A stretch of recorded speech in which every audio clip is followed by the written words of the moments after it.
Yeah,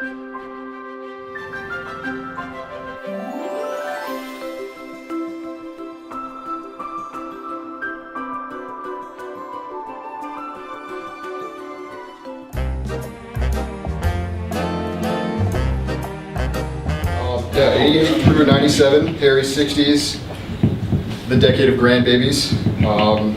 So let's see, context of 1989, the Cold War ended. Mr. Gorbachev, tear down this wall. 91, Al Gore invented the internet. There were race riots in Los Angeles. This American space shuttle docked with Russian Mir space station for the first time. eBay was founded. In 97, the first Harry Potter book came out. So Harry's events, 8 of his 11 grandchildren came into this world between November 1989 and August 1997. So John, myself, Emma Grace, Nick, who's not here, Grayson, Harrison, Tucker, and Sam were all born in this decade. Harry began the practice of making heirloom quality gifts in his workshop for each of his grandchildren. December 17th, 1996, it was my 4th birthday. Sally passed away, grandmother. And they were married for almost 42 years. And then in 1997, November 20th, married Nancy for 20 years and counting. So, questions here. You became a master woodworker after retirement. What was your favorite or one of your most difficult projects? Without a doubt, the rocking chair I made for Emma Grace. It took me a year, and I quit on it 2 or 3 times.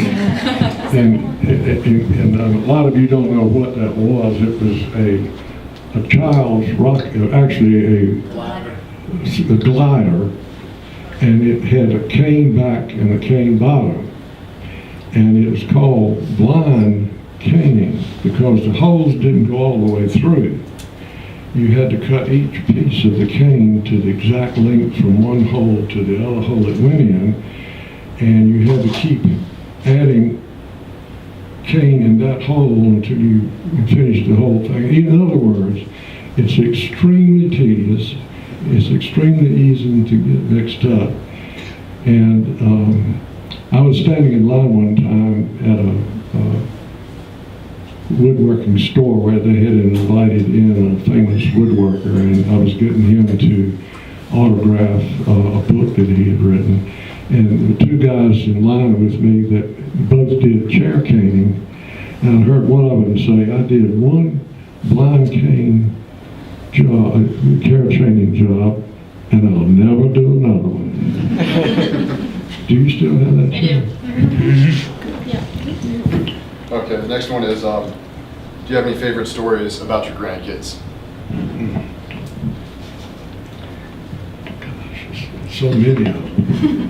In the later years, I remember John Hedberg would come over before he finished high school and help me with chores. Things like putting in screen wire on the back porch or painting and digging out around the foundation and all kinds of, just about anything.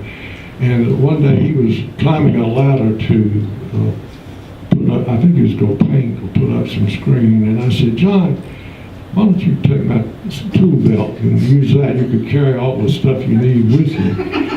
Well, I put my tool belt on it, as tight as it would go, and it fell down around his ankle. He was skinny as Still am. I remember when Taylor was about that tall, we had a big snowstorm, and we went over and got him.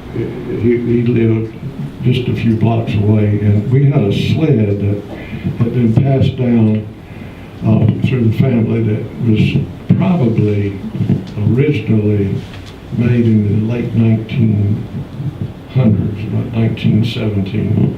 It was an antique sled, a wooden sled, wooden runners, everything. And we got him and set him on that sled and pulled him around from his house to our house and back. And we got a picture of him sitting on that sled. And let's see. There's so many, I mean, we went to the beach together every summer.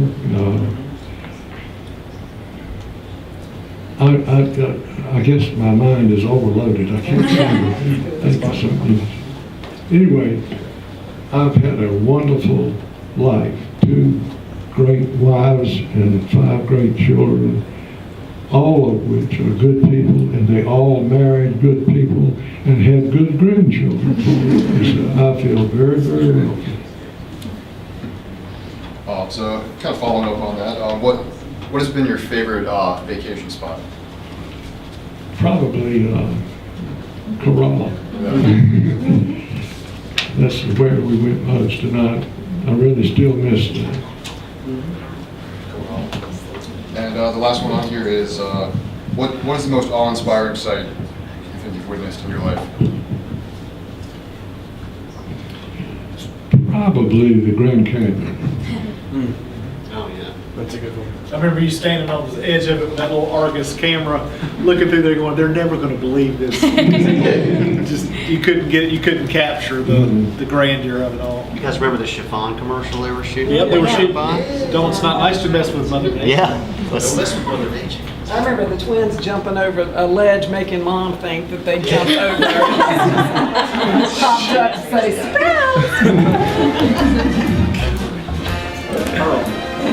That's awesome. Yeah, that's good.